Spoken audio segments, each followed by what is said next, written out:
እዚህ ቡድን ከመጣ በኋላ የዋንጫ እርካታ ማግኘት አልቻለም ወይም ዋንጫዎችን ማሳካት አልቻለም። ክርስቲያኖ ሮናልዶ ዲሴምበር 2022 ነበር የመጣው ወደዚህ ቡድን ማንቸስተር ዩናይትድ ለቆ ብዙዎችን ያስደነገጠ ያስገረመ ነበር። ቢኮዝ በዛን ወቅትም ቢሆን በርካታ ክለቦች ይፈልጉት ነበር። ወደ ሳውዲ የወሰነበት ውሳኔ ለሳውዲም እግር ኳስም ትልቅ ለውጥ ያመጣው ብሬክ ስሩ ነው ማለት እንችላለን። ለሱ ያው በገንዘብ ረገድ በጣም በትልቁ ተጠቅሞበታል። ለሳውዲ ደግሞ ሌሎቹ እንዲመጡ ሮናልዶ ከሄደማ እኔስ ከሮናልዶ በልጣለሁ እንደ ብሎ ተጫዋቾች እንዲያስቡና እንዲመጡ ያደረገበት ሂደት ነውና ኢምፓክቱ ተጽዕኖ ፈጣሪነቱ ስለ ሳውዲ ሊግ ማን ያወራ ነበር በዚህ ሰዓት? ግርሜ ሮናልዶ ባይኖር እኮ ያለፉት 3 ዓመታት ስለ ሳውዲ ሊግ ማንም ያወራ የለም። የሱ መምጣት ነው የሱ ተጽዕኖ ነው። አሁን የሳውዲ ሊግ እኮ ከፈረንሳይ ሊግ በተሻለ እኮ ግርምያውን ተቀባይነት አለው እኮ ዓለም ላይ። አሁን ፈረንሳይ ሊግ ዋን ላይ ፓሪስ ሰን ጀርመን ብቻውን ነው የሚሮጠው፣ ብቻውን ሩጦ ብቻውን ነው የሚያሸንፈው። ሳውዲ ላይ እኮ አልሂላልና አልአህሊ እኮ ተናንቀዋል። ዘንድሮ አልናስርና አልሂላል አንገት ለአንገት ተናንቀው ነው የጨረሱት። እነዚህን ክለቦች ስትመለከት ቢያንስ 3 እና 4 ክለቦች ለዋንጫ የሚፎካከሩበት ያለበት ጥራት ያላቸው አውሮፓ ላይ አሉ የሉም የተባሉ ተጫዋቾች ያሉበት ሊግ ነው። እንደነ ኒጎሎ ኮንቴ፣ ብሮዞቪች፣ ሮናልዶን ለብቻን ተሆና ማለት ነው፣ ሳዲዮ ማኔ፣ ቤንዜማ እያን በርካታ ከዋክብቶችን የምናነሳበት ሮቢን ኔቬሽ ወጣትም አንጋፋም ተጫዋቾች አይቫን ቶኒ የምናነሳበት ሊግ ነውና በዚህ ሊግ ላይ የሮናልዶ መግነን የሮናልዶ ውጤታማ መሆን በዋንጫ የታጀበ አልነበረም። 100 ጎል አስቆጥሯል። 100ኛ ጎሉን ሰሞኑን አስቆጥሯል። ማጠቃለያ በሁሉም ውድድሮች 129 ጎል አስቆጥሯል። በፕሪሚየር ሊጉ ብቻ 100ኛ ጎል ሰሞኑን ማስቆጠሩ ይታወሳል። ትናንት ዳማክን 4-1 ሲያፈራረሱት 2 ጎል አስቆጥሯል። አንደኛው የቅጣት ምት ጎል በተለይ የሮናልዶ ፕራይም ሮናልዶ በማንቸስተር ዩናይትድ የነበረው በሪያል ማድሪድ የነበረው ሮናልዶን የሚያስታውስ ነበር። በጣም የተለየ ምሽት ነበረ። በተለይ ይሄ ቡድኑ የዋንጫ ፎቢያ ያለበት ይመስል ነበረ። ከሳምንት በፊት ለዋንጫ ቀርቦ በኦሳካ ጋምቢያ በኦሳካ መሸነፉ ይታወሳል። ዋንጫውን አረጋገጠ ተብሎ ተጠበቀበት ደቂቃ ላይ መጨረሻ ሴኮንድ ላይ ጎል እንደተቆጠረበት ይታወሳል።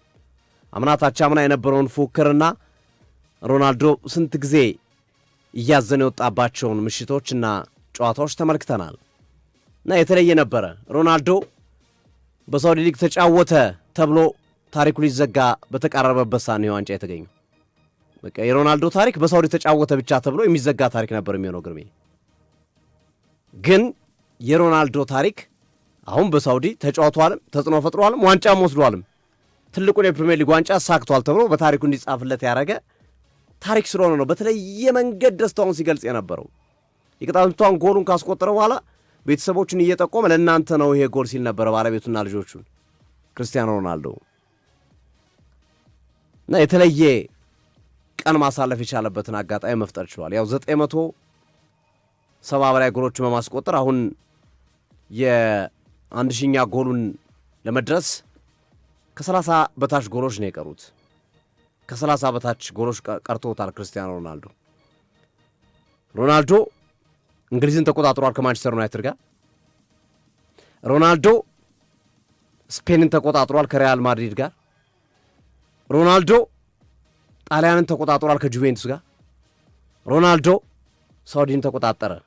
አሁን ላይ ቀጣይ የሮናልዶ ብዙዎች የሚጠብቁት ዓለምን መቆጣጠር ይችላል። በዓለም ዋንጫው ዓለም ዋንጫን አሳክቶ ዓለምን መቆጣጠር ይችላል የሚለው ትልቁ ጥያቄ ሆኖ በርካቶች እያነሱት የሚገኝ ጉዳይ ሆኗል። ያው ሜሲና ሮናልዶን በተለያዩ መዛኛዎች ትመዝናቸዋለህ። በጎላቸው፣ በአሲስታቸው እያልክ በተለያየ መንገድ በክሎታቸው ይሄኛው ታለንት ነው ያለው፣ ያኛው ለፍቶ የሚሰራ ነው፣ ይሄኛው እንዲህ እያልክ ተከፋፍላቸዋል። 2022 ላይ ሜሲ የዓለም ዋንጫ ማንሳቱን ተከትሎ ደግሞ ሜሲ ዓለም ዋንጫ አለው ሮናልዶ ዓለም ዋንጫ የለውም የሚል ክርክሮች ይነሳሉ። ስለዚህ ይህን ክርክር ሮናልዶ መፍታት የሚችልበት አጋጣሚ በዓለም ዋንጫው በቀጣይ የሚጠብቀው ይሆናልና ይሄ አንደኛውን የሚተችበትን ከአልናስር ጋር ዋንጫ አላነሳም ተብሎ የሚነሳበትን ጥያቄ የመለሰበት አጋጣሚ ሆኗል 41 ዓመቱ ክርስቲያኖ ሮናልዶ። ስለዚህ ለማዴራው ልጅ የትናንትናው ምሽት በጣም የተለየ ነበር። ትንሽ አስጊ ነገር ነበሩ። ዳማክ ላለመውረድ ስለሚጫወት ነጥብ ካስጣለ አልሂላል ጨዋታውን ካሸነፈ በደርሶ መልስ ስለሆነ የሳውዲ ሊግ የሚለው በዛ መሰረት ዋጋ ሊከፍል ይችላል የሚል ፍራቻዎች ነበሩ። 1-0 እየመሩ ነበር እስከ 46 ደቂቃ። ከዛ 2-0 መሩ። 2-1 ሲሆን እንደገና አስደንጋጭ ሆነ። ነገር ግን እንደገና ርቀው 4-1 በሆነ ውጤት አሸንፈው ነው የወጡት ለአልናስሮች እና በጣም የተለየ ቀን ነበረ። በጣም የተለየ ጊዜ ነበረ። ክርስቲያኖ ሮናልዶ በርካታ ትልልቅ ስኬቶችን ያሳካ ተጫዋች ነው። አሁንም በአልናስር ሌላ የስኬት ማማ ላይ የደረሰበትን አጋጣሚ መፍጠሩ እጅግ አስደሳች ነው ማለት ይቻላል። ትልቁ የሚጠበቀው ነገር ወይም በጉጉት የሚጠበቀው ነገር ቀጣይ ዓመት ክርስቲያኖ ሮናልዶና ልጁ ሮናልዶ ጁኒየር ይጫወታሉ የሚለው ነው። ከጥቂት ወራትና ሳምንታት በፊት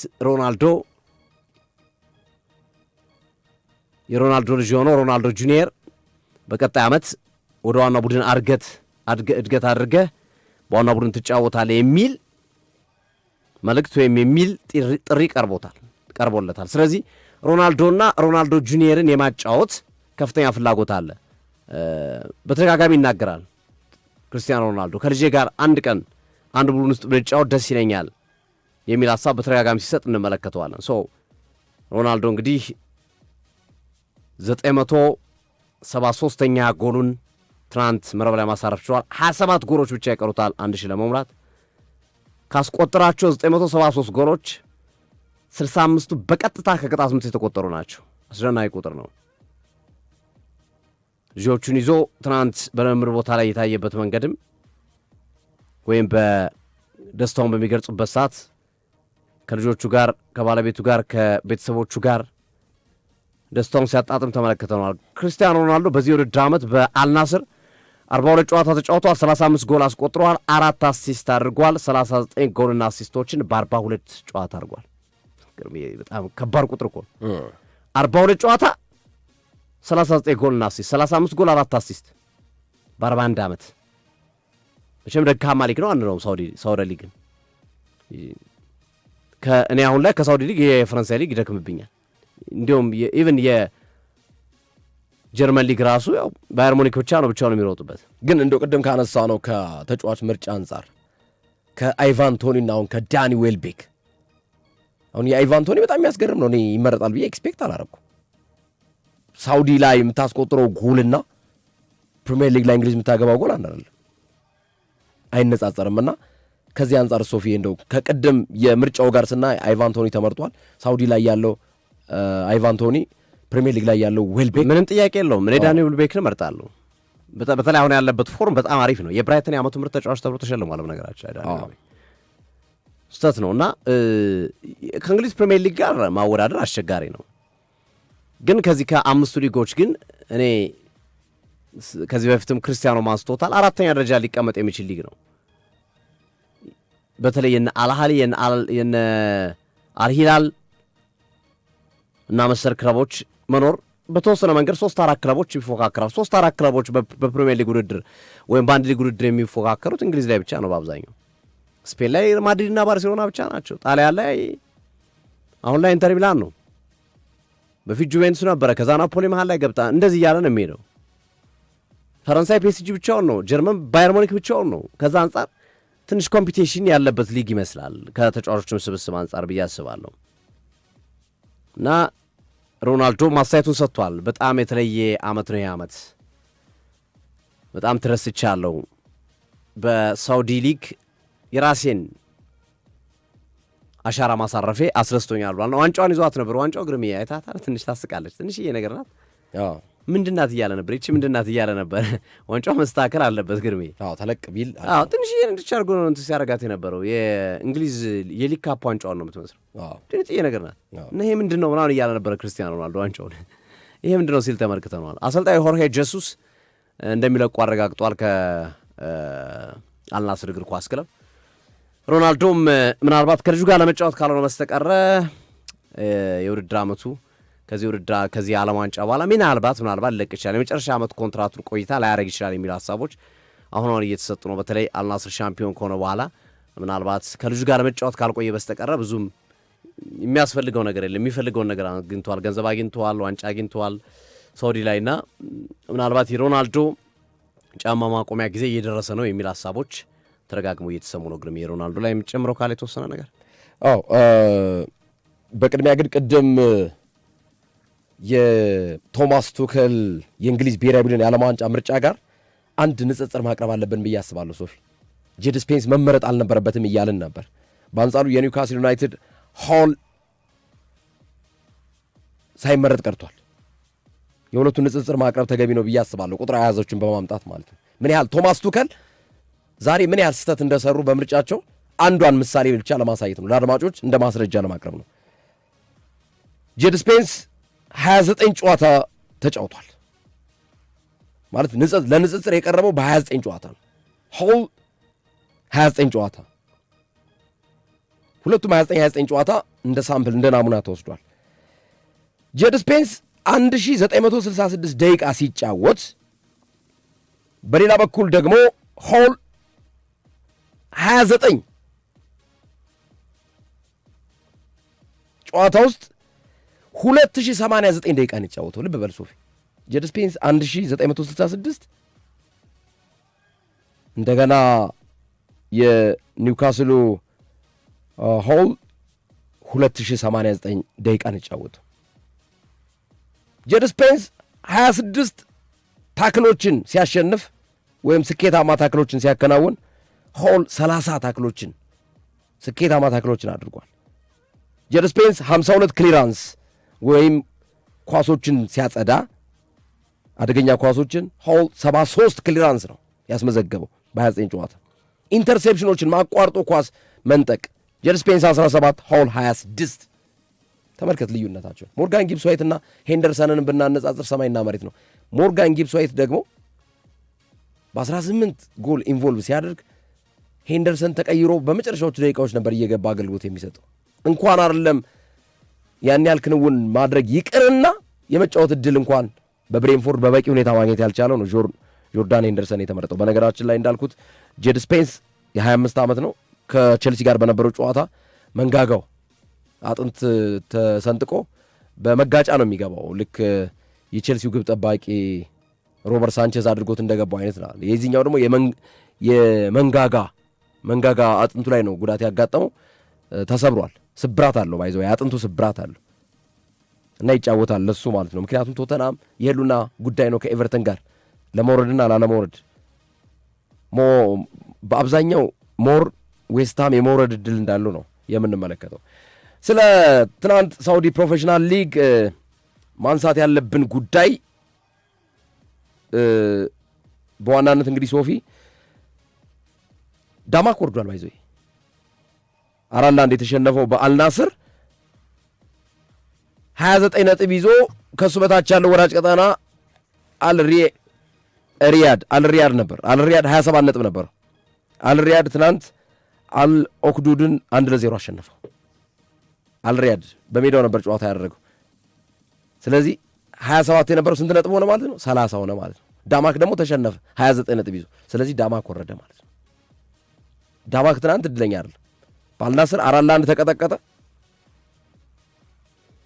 በአልናስር 4-1 ሲሸነፍ ደግሞ ክርስቲያኖ ሮናልዶ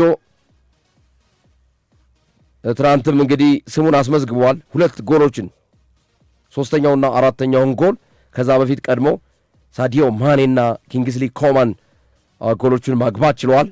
4-1 በሆነ ውጤት ነው ያሸነፉት እና ዳማክ ወርዷል። አልሂላል 1-0 ቢያሸንፍም የ2 ነጥብ ልዩነት ስለነበረው በቂ ሊሆን አልቻለም። የግድ የአልናስርን አቻ መለያየት ወይም ሽንፈት ይጠብቅ ነበር። አልናስር በግሩም ሁኔታ አሸንፎ ነው ዋንጫውን የወሰደውና የዳማክን መውረድና የአልሪያድን መትረፍ ለመግለጽ ነው። ሶፊ አሁን የወጡ መረጃዎች አሉ። እሺ የሚገልጻል። አይ የእንግሊዝ ፕሪሚየር ሊግ ናይተን በዛው ለማስታወስ ብዬ ነው። አሁን የወጡ መረጃዎች አሉ። ፔፕ ጋርዲዮላ ከማንቸስተር ሲቲ እንደሚለቅ ማረጋገጫ ሰጥቷል። መጨረሻ ላይ ነው ያለን ብዬ በአንጻሩ ደግሞ የማንቸስተር ዩናይትዱ ማይክል ካሪክ በቋሚነት የማንቸስተር ዩናይትድ አሰልጣኝ በመሆን የ2 ዓመት ኮንትራት ተሰጥቶታል። 2 ዓመት አሪፍ ነው አይደል? ለማይክል ካሪክ ጥሩ ነው። እና ሙሉ በሙሉ ፔፕ ጋርዲዮላ ከነገው ከእሁዱ ጨዋታ በኋላ በይፋ ከማንቸስተር ሲቲ ጋር ይለያያል። ኢንዞ ማሬስካ ቀጣዩ አሰልጣኝ ይሆናሉ የማንቸስተር ሲቲ። ይሄ ተረጋግጧል። ባለፈው እንግዲህ በብስጭት ስሜት ነው የተናገሩት። በቀጣይ ዓመት ዋንጫውን እንወስደዋለን